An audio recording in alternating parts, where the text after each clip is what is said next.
So as today is the end, as we mark it, of really the off-season program for the players. It's been a cool, 8 weeks or so, which began the same week as the draft. What I've loved about seeing the team now is just this connection that they have together, and so that's a really big deal for us. We here at Media Day. We got some dope content on the way. Y'all stay tuned. Nice. It's your boy Bill checking in 2025 Media Day, and you feel me? It's been fun. It's been a blessing like this, something I always dreamed of, and now we're here, baby. Raise hell. The thing that's been dope is the players, the people that I play with, the coaches. They make it fun to come to work every day, and I want to win for them, and I want to continue to be successful with them. Being out here in DC, just the culture around football out here is truly incredible. I love it because that's so special to have the community involved, because we all really truly feel like we're together out here.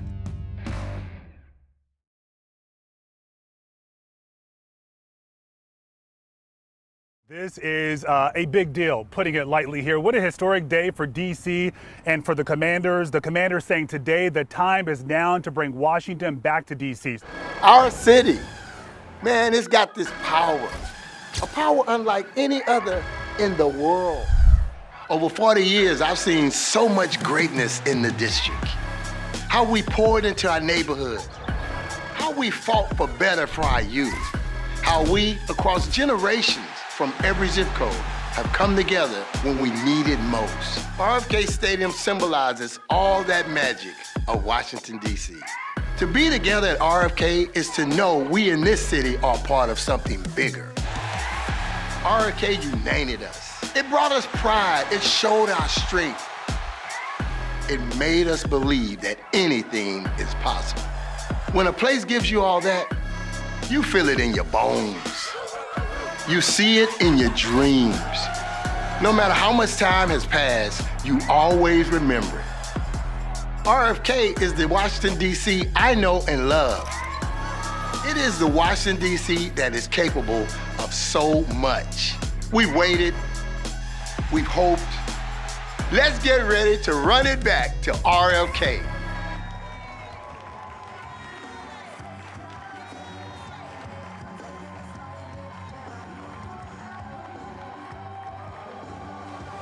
I want to welcome everybody this morning on a historic day. RFK Stadium was home for a very long time. There were legends that were made there that are here with us today. Hall of Famers like John Riggins and Darryl Green. A second Super Bowl MVP, Doug Williams. Our legendary Hall of Fame coach, Joe Gibbs. Today is not only about the past, it's obviously about the future as well. So it's fitting that next to Joe Gibbs is our head coach, Dan Quinn, and our general manager, Adam Peters.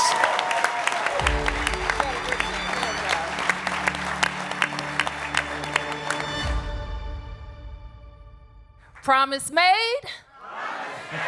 We have 180 acres of opportunity on the banks of the Anacostia River. Back to RFK, where they belong, delivering housing, jobs, recreation, and economic development. It's a fantastic deal, a win-win-win for the city, the team, and the fans, and the largest private investment in the district's history. Now we want to bring the Commanders home with a new RFK that our fans will love, our opponents will fear. It's about a once-in-a-generation opportunity to create a catalyst for long-term transformational economic growth here in DC. RFK was the site of some of my earliest and most meaningful memories. I hope that many others will be able to create incredible memories of their own for generations to come. Let's come home. This was really the right thing for this community. This will be a tremendous economic driver, but more importantly, I think it will send a signal to everyone in the world, frankly, of this community and the way they're going and the direction they're going. Here in the district, there will be billions of dollars invested in this area and economic activity that lifts up this city and generates jobs throughout the region. When we look at this, more than 16,000 jobs will be created. Thousands of jobs, a whole new community, and tie together the city. I think the commitment by Josh and the city to bring the team back into DC is a really important one.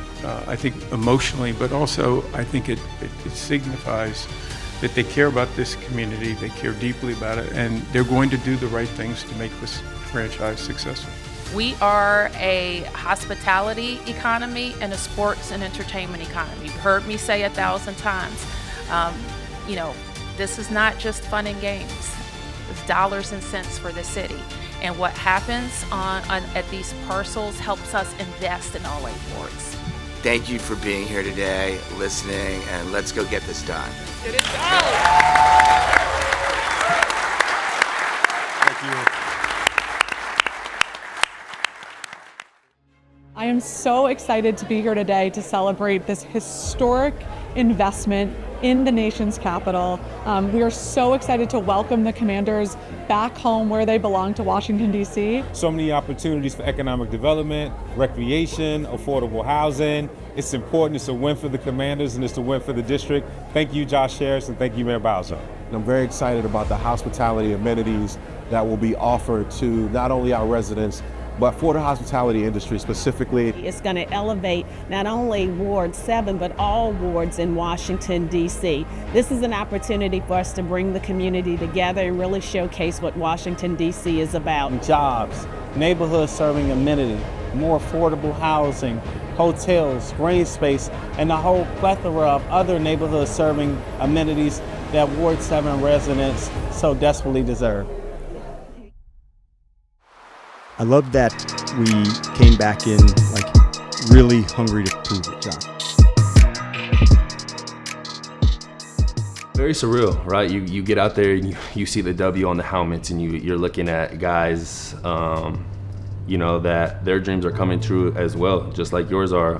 But it felt good to get back out on the field, and it felt good to get out with my brothers, and went to school with a couple of them at UCLA, but I also met and have talked to a lot of them through this process of going to the Combine, East-West Shrine, stuff like that. So I've gotten a good connection with some of the guys here, and I just can't wait to build that connection more, because I think the closer you guys are as brothers, the better we are as a whole entire unit. Everybody's really welcoming, and you can tell there is a family feel to it.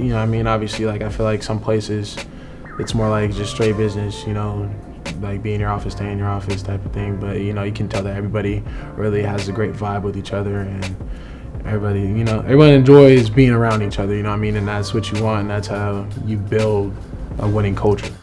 Whatever the team, wants me to do, needs me to do, I want to do it to the best of my ability at a consistent level.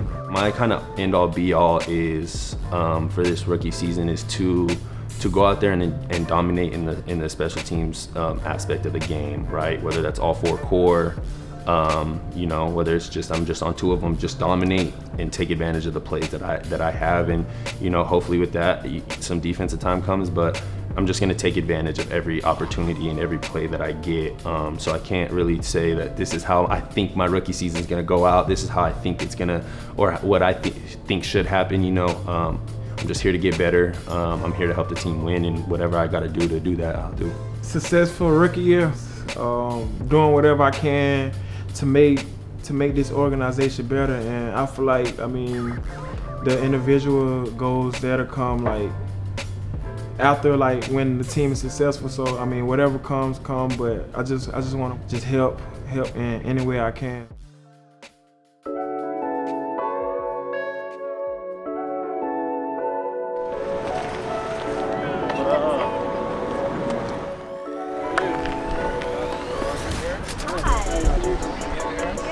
What's up, guys?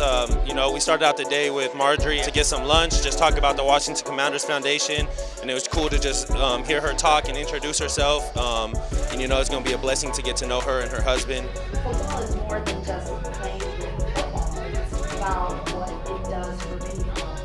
I think it's a big, gesture and a big statement to this team that has, their owners, showing that they truly care about their players by, getting us together, learning about them. And, when you know somebody's story, that's when you can really, put in 100% effort and work for them.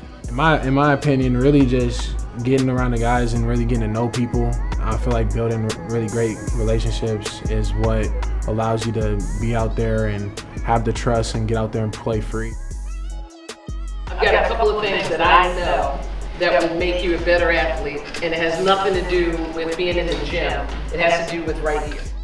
Today was great here at the Digital Pioneers Academy. And Monica gave a great just life lesson about mindset and how what you focus on, and whether it be negative or positive things will kind of determine your steps. And I learned a lot from her, not just the high school kids here, but she incorporated some great activities, and we got a lot of good learning in. So I think it impacted me, so I know it impacted the kids. Yeah, I think the kids had a great time. They brought energy. I think it's a lot of good kids on this team. I haven't seen them play football, but just seeing them in person, how they interact with us, how they interact during the games, and they're very attentive. So I think they're a great group of kids for sure.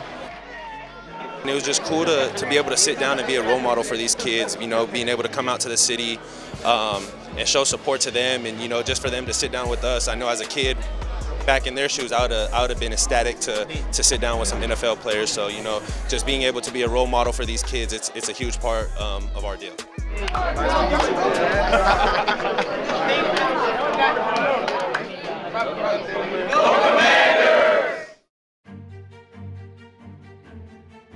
More than anything, just to feel the vibe on a college campus, man. Like, there's always a cool vibe that goes along with that.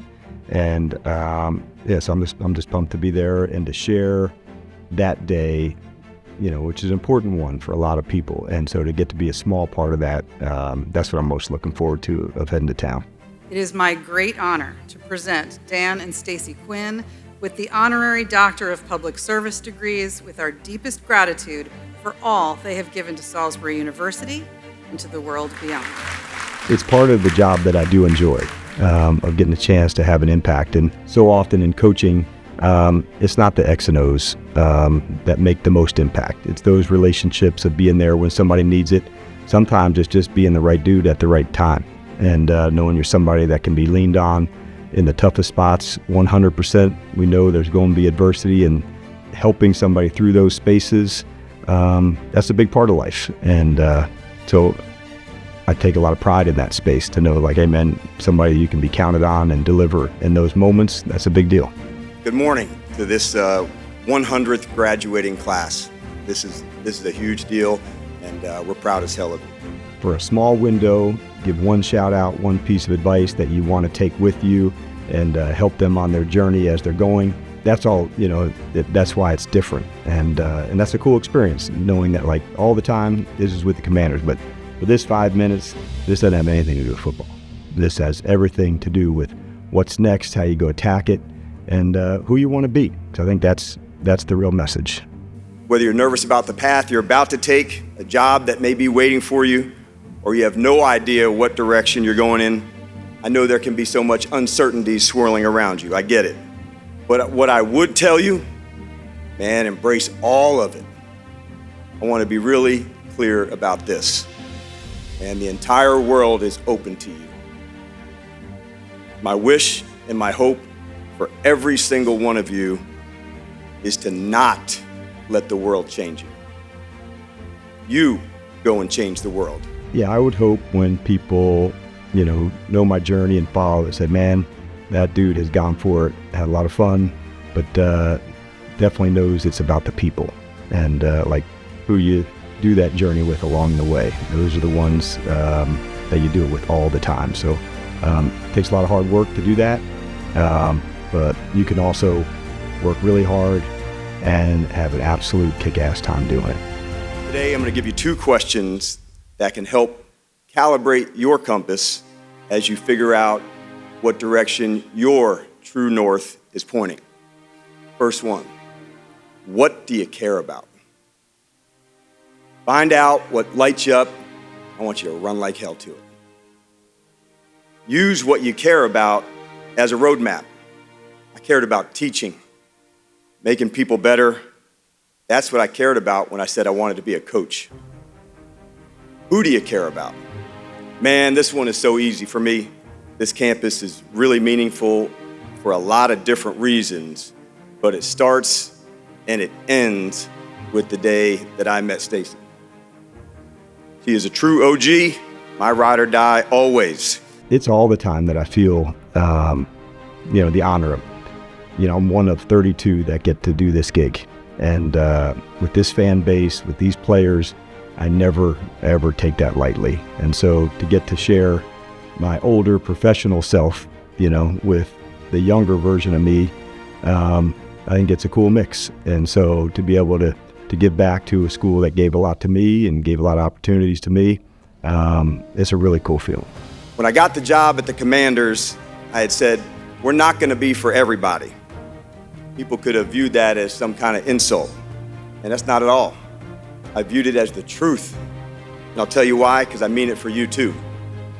You will also not be for everybody, but you will be for somebody. I'm talking about a whole lot of somebodies, and that's going to be your crew.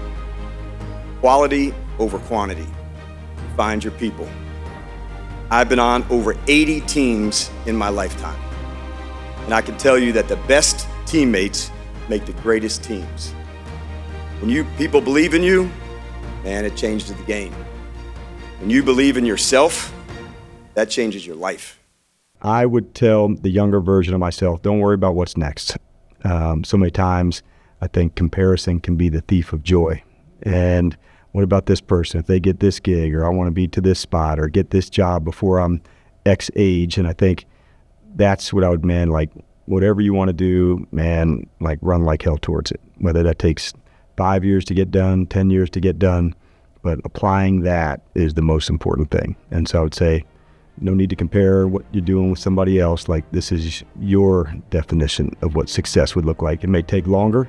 It may be a harder road, but in your own mind, just know, man, it's worth it if you really dig in for it. I love when people are responsible for their own self-determination. You've got to do the work. You got to go attack it. You got to go for it. There's nothing that I love more than doing really hard shit with good people. We say hard work like it can be a negative. That couldn't be further from the truth. Man, do that hard work. I want you to embrace failure. I mean it, really go after it. Don't run from it. Run right to it, because that's where the real lessons really live. I'd love to sit here and talk to you about winning a Super Bowl, but if I'm being honest, if I wanted to truly tell you what drives me and why I am the way that I am, I'd have to start by telling you about the pain of losing one. I wear it like a scar. But I also know my growth comes from that scar. Where I teach from comes from there. And I've got to embrace all of it. The loss of a game, or the loss of an opportunity, or a relationship, or the loss of belief, that is where the gold is. And sometimes that lesson is even better than the opportunity would have been. I wish you all an abundance of success, but man, that also means I gotta wish you some really hard-ass fights. Because that's where the growth is, where you will learn and teach from, and your superpowers will absolutely, fully reveal themselves. Which leads me back to where we started and the 4 words I wish I was told when I was in your chair. And now I live by. So, ladies and gentlemen of Salisbury University's class of 2025, let it rip.